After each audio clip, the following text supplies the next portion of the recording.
So, other questions? Joyce? A question for Dr. Aspen. Yeah. If over time the minority population percentage continues to increase, but the voting turnout disparity continues sort of the same way it is, which favors, which offers the greater likelihood of a minority preferred candidate being elected? The cumulative voting or the non? I have not made that projection. I can go work on it, but I haven't made that projection. So I have got us up to now. How long would that take? Well, I'll try, okay? Okay. Can you give me some more guidance in terms of... Any system will favor minorities if the minority population is growing. Your question is if cumulative... So which is more favorable? More favorable. Kent, do you have a question? This goes back to what you said a minute ago, Brad, about the state. You know, what's the definition of continuous and contiguous of our districts here? We seem to be very kind of in the box here, in the box here, in the box there. Why are we following the rules so as we interpret it in the state and no one else in the government does? Well, it's actually a good point, Kent. The contiguous, it has to be connected. That's the bottom line. You can't have one part of the district separated, completely from the other part of the district, okay? The compactness requirement is really no longer in existence, either nationally or in the state. And I may actually have a little bit of a different opinion than Pat on this. There are some districts that are created because of the Federal Voting Rights Act up in Chicago that are very oddly shaped districts in order to create a Hispanic congressional district and a couple African American congressional districts. And the Reform Commission that I served on, we unanimously supported that effort, again, with the thought of, trying to enhance minority representation to the fullest extent possible, because I think that's what the federal Supreme Court case law allows. So I actually do believe that the city could be a little bit more creative in trying to put together minority populations to create stronger districts, and they would not violate federal law if they chose to do that. But that's my understanding based on my experience over the last couple of years. Clyde? Back to Doc, is really following up on Joyce's question, but maybe a little different take on it. You shared numbers about how many percent it would take in a district to elect a minority candidate. You talked about that. And not in a district, that's citywide. But that's citywide. That's citywide. Well, so your assumptions, based on patterns, and you've looked at this and the numbers, and maybe Pat can help you a little bit, but on some of the maps that have been presented, it will reduce the number of minorities in the districts. And by doing that, I didn't do the numbers like you did, but it appears to me that it would make it difficult in some of the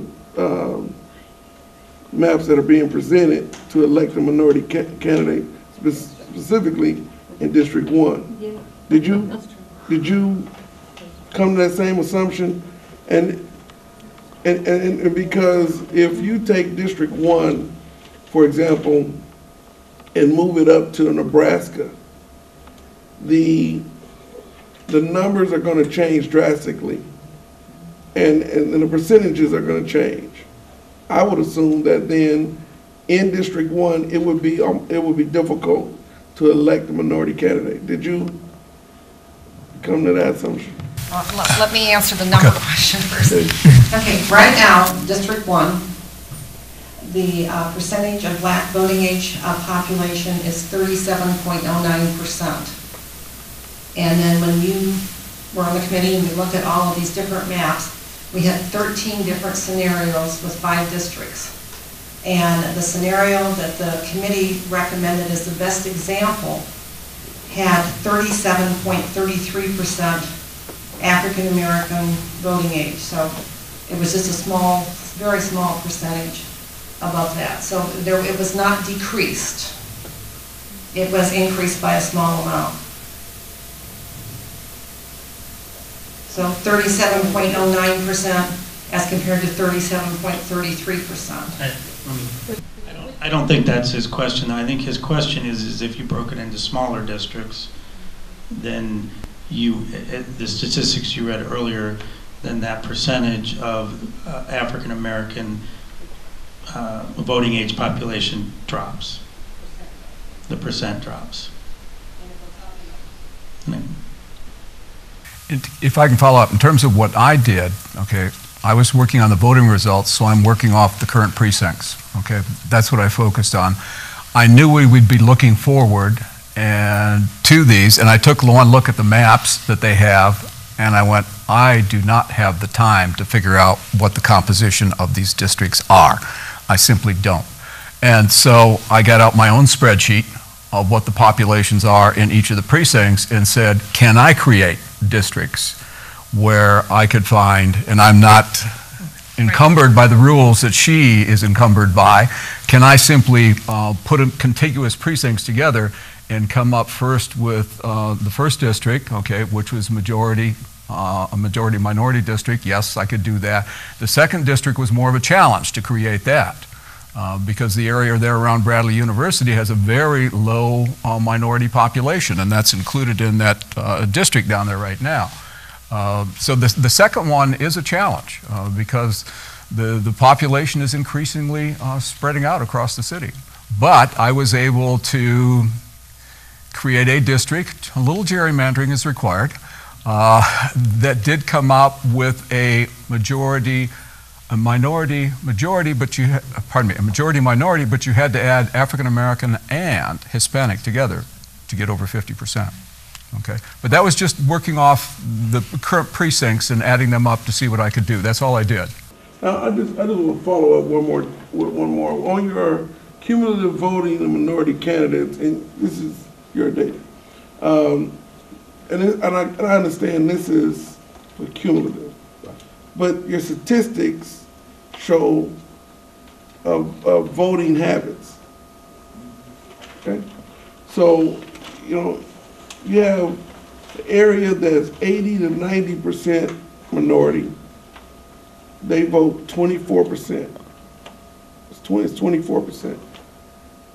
Vote for that voted for. That voted at all. Right. That voted. Right. I guess what I'm getting at is that you can have an area where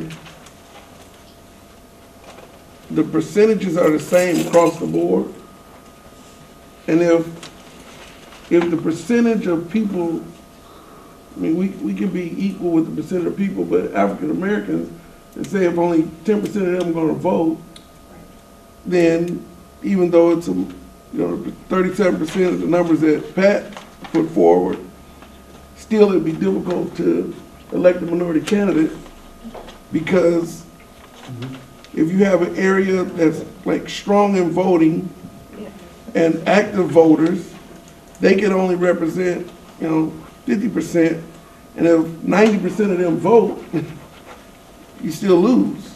Is what I don't think is really reflected in this whole scenario. What we've talked about, it doesn't deal with how you're gonna make that equal. I guess is the question. Joyce, did you have a question, Joyce? Yes, I have questions and just comments. A concern that I have when we're talking about other styles we can go to is we continue to say at large districts when it is proven that at-large districts discriminate. So part of the voting rights suit that I was a part of, we had to produce a study that showed that at-large elections discriminate against minorities. So when we talk about taking away cumulative voting and going to at-large where there's 8 districts and 2, or whatever form that may take, we are saying that we are willing to discriminate. And I'm concerned about that, 1. And 2, I can hear from different sectors that it's the popular opinion that we can simply have a referendum and we can change that. That's not true. And we need to talk to those persons who represented us in the lawsuit in the first place. If it was that easy, we could have had a referendum 20 years ago and changed it. So it's not just that easy. We can't, if a referendum will still discriminate against minority candidates on the council, what's the good of having a referendum? Well, and on that point, I completely agree with you, Joyce, and I've made that very clear to Randy Ray and to the mayor, that I think an essential step is to get not only the feedback from the original plaintiffs, which I know you were one, but also to go back to the federal district court as an initial step. I don't think it's prudent to go to a referendum and spend all the time and energy when this system was created by a federal district court ruling. You know, the other point that James Polk made at the last meeting that I want to reiterate tonight, which made me think a little bit harder, was, and again, James was the first African American elected to a district council seat, is the point he made was that, and I don't mean this as any disrespect to any council members that are in the room today, but that the current at-large system favors candidates that are able to raise and spend a lot of resources because you're running citywide. Okay. Versus if you have smaller districts, then potentially you could encourage citizens to run more of a grassroots, door-to-door campaign to get elected to the council. Beth? Okay, and I ran a door-to-door grassroots campaign. I raised hardly any money, and I put hardly any of my own money in my at-large race. So that's not necessarily true. I think that there's a misconception that you can, get yourself elected by, I mean, I think that you can do it by grassroots. And I urge people to do it and try it. It's been the experience. And that's a good point, but I do think, and I know Larry didn't do this analysis, but I do think if you looked over the last decade at the amount of money spent by at-large candidates in the city of Peoria, that there would be a graph that would look like this, because I know what a number of the at-large candidates had spent over the last decade, and you may be the exception to the rule. But I'm just saying that and it was a point that he made that I thought was worth reiterating. The reason I'm bringing it up, I just think that people should not be discouraged by that. I think they should be encouraged to get in the race and do the grassroots appeal. And it's all, I'm so sorry that the guy that was sitting over here, it's really issue driven, and it's get out the vote.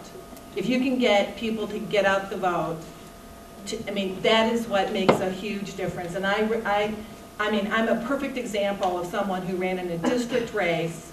I had all the forces working against me. I spent, very little money considering, and I lost by 12 votes.